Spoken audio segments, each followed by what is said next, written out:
Today's evening devotional. Keeping the Sabbath. I am the Lord your God.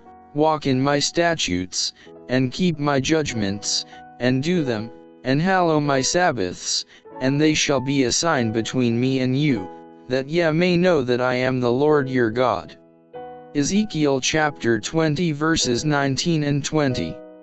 At the time of the Exodus from Egypt, the Sabbath institution was brought prominently before the people of God. While they were still in bondage, their taskmasters had attempted to force them to labor on the Sabbath by increasing the amount of work required each week. But the Israelites were delivered from bondage and brought to a place where they might observe unmolested all the precepts of Jehovah. At Sinai the law was spoken, and a copy of it, on 2 tables of stone, written with the finger of God, was delivered to Moses. Exodus chapter 31 verse 18. And through nearly 40 years of wandering, the Israelites were constantly reminded of God's appointed rest day, by the withholding of the manna every 7th day and the miraculous preservation of the double portion that fell on the preparation day. Before entering the promised land, the Israelites were admonished by Moses to keep the Sabbath day to sanctify it. Deuteronomy chapter 5 verse 12. The Lord designed that by a faithful observance of the Sabbath command, Israel should continually be reminded of their accountability to Him as their Creator and their Redeemer.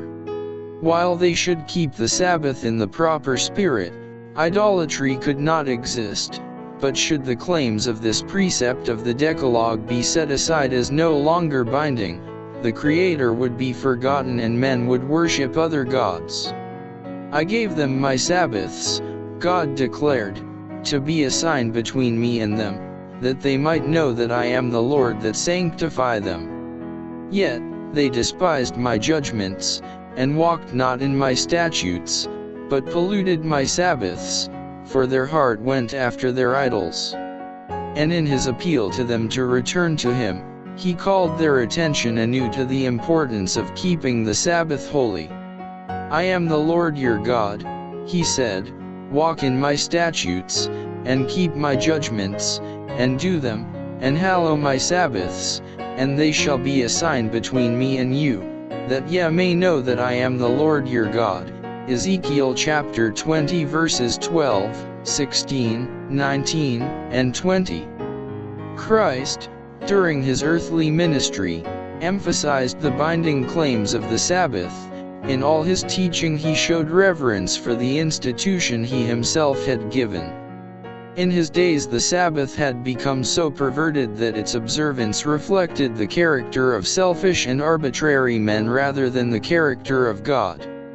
Christ set aside the false teaching by which those who claimed to know God had misrepresented him. Although followed with merciless hostility by the rabbis, he did not even appear to conform to their requirements, but went straight forward keeping the Sabbath according to the law of God.